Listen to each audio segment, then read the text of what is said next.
Hi dear friends, ഇന്ന് നമ്മൾ select ചെയ്തിരിക്കുന്ന ഒരു ചെറിയ ഗ്രാമർ ടോപ്പിക്കാണ്.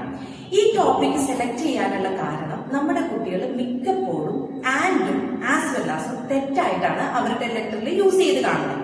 അതുകൊണ്ടാണ് ഈ ഒരു ടോപ്പിക് നമ്മൾ ഇന്ന് സെലക്ട് ചെയ്തത്. നമ്മളുടെ പലർക്കും ഒരു വിശ്വാസം എന്താന്ന് വെച്ചാൽ ആൻഡും ആസ് വെൽ ആസും സെയിം യൂസേജ് ആണ്, അല്ലെങ്കിൽ സെയിം മീനിങ് ആണ് കമ്മ്യൂണിക്കേറ്റ് ചെയ്യുന്നത് എന്നാണ്. എന്നാൽ അത് തെറ്റായ ഒരു കൺസെപ്റ്റ് ആണ് എന്നുള്ളത് പറഞ്ഞു തരാൻ വേണ്ടിയിട്ടാണ് ഇന്നത്തെ വീഡിയോ നമ്മൾ ചെയ്യുന്നത്. നമ്മള് ആൻഡും ആസ് വെൽ ആസും മനസ്സിലാക്കാൻ വേണ്ടി ഞാൻ കുറച്ച് എക്സാമ്പിൾസ് ഇവിടെ എഴുതിയിട്ടുണ്ട്. നമുക്ക് ആദ്യത്തെ എക്സാമ്പിൾ ഒന്ന് നോക്കാം. അതായത് ഹി ടേക്സ് ആസ്പിരിൻ ആൻഡ് അമ്ലോഡിപിൻ. നമ്മൾ സ്ഥിരമായിട്ട് OET റൈറ്റിംഗിൽ എഴുതുന്ന ഒരു സ്റ്റേറ്റ്മെന്റ് ആണ് അല്ലെ ഇത്. ഈ ടേക്സ് ആസ്പിരിൻ ആൻഡ് അമ്ലോഡിപിൻ, എന്താണ് അതിന്റെ മീനിങ്? അയാള് അല്ലെ അവൻ അമ്ലോഡിപ്പിനും ആസ്പിരിനും എടുക്കുന്നുണ്ട്, അല്ലെങ്കിൽ എടുക്കാറുണ്ട് അല്ലെ.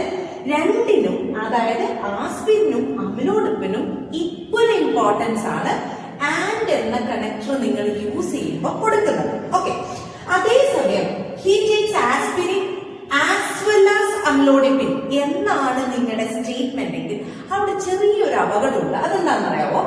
ആസ് വെൽ ആസ് എന്ന ഫ്രേസ് നമ്മൾ യൂസ് ചെയ്യുമ്പോൾ ആസ്പിരിന് കൂടുതൽ ഇമ്പോർട്ടൻസും അമ്ലോഡിപ്പിന് ലെസ് ഇമ്പോർട്ടൻസും കൊടുക്കുന്നു. മനസ്സിലായില്ലേ? അപ്പൊ ആസ്പിരിന് കൂടുതൽ ഇമ്പോർട്ടൻസ് കൊടുക്കുമ്പോൾ ഇത് രണ്ടും ഈക്വൽ ഇമ്പോർട്ടൻസ് ഇല്ല എന്നാണ്. അത് നമ്മുടെ റൈറ്റിംഗിൽ ഒരു ക്രൈറ്റീരിയ വെച്ച് ഞാൻ പറഞ്ഞുതരാം. ഇൻ കേസ് നമ്മുടെ OET റൈറ്റിംഗ് ഒരു അൺനോൺ കേസ് ലെറ്റർ ആണ്, അതായത് നമ്മുടെ റീഡർക്ക് ഈ പേഷ്യന്റിനെ കുറിച്ച് ഒന്നും അറിയില്ല, അതാണെങ്കിൽ നമ്മള് അയാളോട് ഇവിടെ ആസ് വെൽ ആസ് ചേർത്ത്, അതായത് ആസ്പിരിൻ ആസ് വെൽ ആസ് അമ്ലോഡിപ്പിൻ എന്ന് എഴുതിയാൽ അവിടെ ഒരു മിസ്അണ്ടർസ്റ്റാൻഡിംഗ് ഉണ്ട്. അതായത് ആ റീഡർക്ക് നേരത്തെ അറിയില്ലല്ലോ അമ്ലോഡിപ്പിൻ എടുക്കുന്നുണ്ട് എന്നുള്ള കാര്യം, അപ്പൊ നിങ്ങളുടെ യൂസേജ് തെറ്റും. അതേസമയം ഒരു നോൺ കേസ് ആണ്, പേഷ്യന്റ് കുറെ നാളായിട്ട് അമ്ലോഡിപ്പിൻ എടുക്കുന്നുണ്ട് എന്നുള്ളത് റീഡറിന് അറിയാമെങ്കിൽ അവിടെ നിങ്ങൾക്ക് ആസ് വെൽ ആസ് ഉപയോഗിക്കുന്നതിൽ തെറ്റില്ല. കാരണം അമ്ലോഡിപ്പിൻ കൂടാതെ ആസ്പിരിനും എടുക്കുന്നുണ്ട്. ആസ്പിരിൻ റീഡർക്ക് അറിയില്ല എന്ന് വിചാരിക്കും, അതാണ് സിറ്റുവേഷൻ എങ്കിൽ ഷുവർ ആയിട്ടും നിങ്ങൾക്ക് ആസ് വെൽ ആസ് അവിടെ ഉപയോഗിക്കാം. അതാണ് ഇതിന്റെ മെയിൻ യൂസ് എന്ന് പറയുന്നത്. അതായത് നമ്മൾ ആൻഡ് ഉപയോഗിക്കുമ്പോൾ ആസ്പിരിനും അമ്ലോഡിപ്പിനും ഒരേ ഇമ്പോർട്ടൻസ് കൊടുക്കുന്നു. അതേസമയം ആസ് വെൽ ആസ് ഉപയോഗിക്കുമ്പോൾ ആസ്പിരിനാണ് കൂടുതൽ ഇമ്പോർട്ടൻസ് കൊടുക്കുന്നത്. പറഞ്ഞു വരുന്നത് ആസ് വെൽ ആസ് എന്ന ഫ്രേസിന്റെ മീനിങ് ഇൻ അഡീഷൻ ടു ആണ്, അല്ലാതെ ആൻഡ് അല്ല.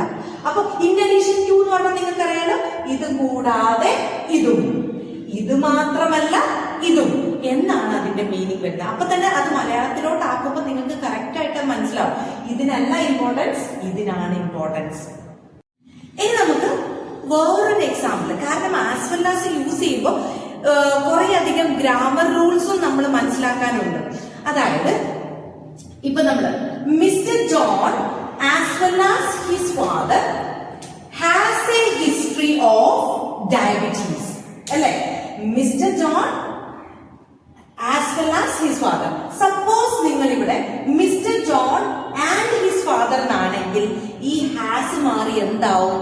ഹാവ് ആവും. രണ്ട് നൗൺസ് ആഡ് ചെയ്യുമ്പോൾ എന്താണ്? പ്ലൂരൽ വേർബിലേക്ക് അത് പോകും. But at the same time as well as എന്നത് ചേർക്കുമ്പോൾ അതിന് മുന്നിലുള്ള സബ്ജക്റ്റിനനുസരിച്ചായിരിക്കും വേർബ് ഡിസൈഡ് ചെയ്യപ്പെടുന്നത്. അപ്പൊ മിസ്റ്റർ ജോൺ എന്നുള്ളത് ഇവിടെ സിംഗുലർ ആയതുകൊണ്ട് I have used has as A verb. Clear ആയില്ലേ? അപ്പൊ mister John as well as his father has a history of diabetes. Have എന്ന് എഴുതിയാൽ അവിടെ തെറ്റിപ്പോവും, ഇതും ശ്രദ്ധിക്കണം കേട്ടോ. ഇനി തേർഡ് സ്റ്റേറ്റ്മെന്റിലോട്ട് പോവാം. She has to take antibiotics for a week, okay, as well as visit the doctor next Wednesday. Okay, ഒന്നുകൂടി ശ്രദ്ധിക്കൂ, ഞാൻ രണ്ട് വേർബ്സ് ഇവിടെ അണ്ടർലൈൻ ചെയ്തിട്ടുണ്ട്. She has to take. To take എന്താണ്? ഇൻഫിനിറ്റീവ്.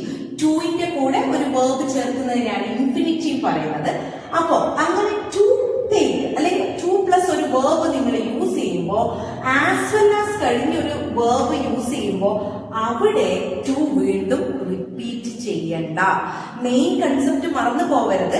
അതായത് ആസ് വെൽ ആസ് നമ്മൾ ഫ്രേസ് ഉപയോഗിക്കുമ്പോൾ ഇനീഷ്യൽ ആസ് വെൽ ആസ് സ്റ്റേറ്റ്മെന്റിന്റെ മുന്നിലുള്ള സ്റ്റേറ്റ്മെന്റിനാണ് ഇമ്പോർട്ടൻസ് കൊടുക്കുക, അതിനുശേഷം വരുന്നതിന് ലെസ് ഇമ്പോർട്ടൻസ് ആണ് കൊടുക്കുന്നത് നമ്മൾ. അതേസമയം അതിനപ്പുറമുള്ള ഒരു ഗ്രാമർ റൂളാണ് പറയുന്നത്.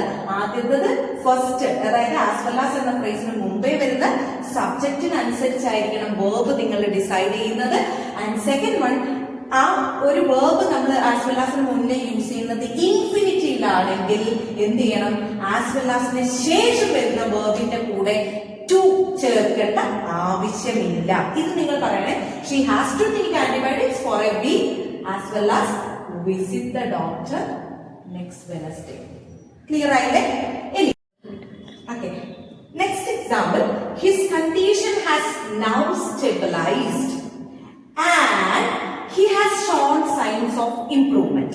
നമ്മുടെ സ്ഥിരം നമുക്ക് പ്രൈമറി പാരഗ്രാഫ്, അതായത് ഫസ്റ്റ് ബോഡി പാരഗ്രാഫിലൊക്കെ നമുക്ക് എഴുതാൻ പറ്റുന്ന ഒരു സ്റ്റേറ്റ്മെന്റ് ആണിത്. അതേസമയം ഇവിടെ ഞാനിപ്പോ യൂസ് ചെയ്തേക്കുന്നത് ആൻഡ് എന്ന കണക്ടറാണ്. അപ്പോ ഇതിന് പകരം നിങ്ങൾ തെറ്റി ആസ് വെൽ ആസ് എന്ന് ചേർക്കുവാണെങ്കിൽ ഇവിടെ വേറൊരു റൂള് നിങ്ങൾ പഠിക്കുവാണ്. ആസ് വെൽ ആസിന് ശേഷം സബ്ജക്ട് പ്ലസ് വേർബ് കോമ്പിനേഷൻ വരരുത്. ഓക്കെ, അങ്ങനെ നിങ്ങൾ ചേർത്ത് കഴിഞ്ഞാൽ ആ സ്റ്റേറ്റ്മെന്റും ഗ്രാമാറ്റിക്കലി ഇൻകറക്റ്റ് ആവും. ഓക്കെ, അപ്പൊ നമ്മൾ ഇങ്ങനെ വരുന്നത്, അതായത് ഹി ആണ് ഇവിടെ സബ്ജക്ട്, കണക്ടറിന് ശേഷം വരുന്ന സെന്റൻസ് ഇൻഡിപെൻഡന്റ് ക്ലോസ് ആണ്. അതായത് സബ്ജക്റ്റ് ആണിത്, ഇത് വേർബാണ്. അപ്പൊ subject plus verb as well ആസിന് ശേഷം വരാൻ പാടില്ല. ഈ ഒരു കോമ്പിനേഷൻ വരാൻ പാടില്ല. അതുകൊണ്ട് തന്നെ നമ്മൾ ഇങ്ങനെയുള്ള സിറ്റുവേഷനിൽ നമ്മൾ ഈക്വൽ ഇമ്പോർട്ടൻസ് ആണെങ്കിൽ, ഈ ഫസ്റ്റ് സ്റ്റേറ്റ്മെന്റിനും രണ്ടാമത്തെ സ്റ്റേറ്റ്മെന്റിനും ഈക്വൽ ഇമ്പോർട്ടൻസ് ആണെങ്കിൽ നിങ്ങൾ അവിടെ ആൻഡ് എന്ന കണക്ടർ യൂസ് ചെയ്യുന്നതാണ് അപ്രോപ്രിയേറ്റ് ആയിട്ട് വരുന്നത്. അല്ല എങ്കിൽ തെറ്റിപ്പോകും. ഓക്കെ, അപ്പൊ his condition has now stabilised and he has strong. ഒരു ഗ്രാമർ റൂളും കൂടി പറഞ്ഞുതരാം. ആൻഡ് എന്ന കണക്ടറാണ് നിങ്ങൾ യൂസ് ചെയ്യുന്നതെങ്കിൽ, ആൻഡിന് ശേഷം വരുന്നത് ഒരു ഇൻഡിപെൻഡന്റ് സ്റ്റേറ്റ്മെന്റ് ആണെങ്കിൽ you have to put a comma before and. ഇതും കൂടി ശ്രദ്ധിക്കുക കേട്ടോ.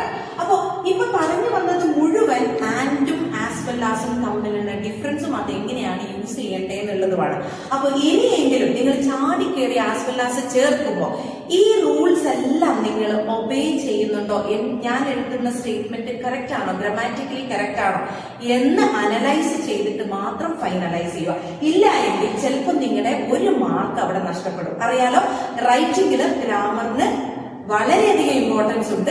അപ്പോ ഒരു ചെറിയ മിസ്റ്റേക്ക് നമ്മൾ വരുത്തിയാൽ തന്നെ ഒരു മാർക്ക് അവിടെ സിമ്പിൾ ആയിട്ട് അങ്ങ് പോകും. അപ്പോൾ ഇങ്ങനെയുള്ള കാര്യങ്ങൾ എത്രയും പെട്ടെന്ന് നിങ്ങൾ ശ്രദ്ധിക്കുക. എന്നിട്ട് അതിനനുസരിച്ച് നിങ്ങളുടെ സെന്റൻസ് മോഡിഫൈ ചെയ്യുക.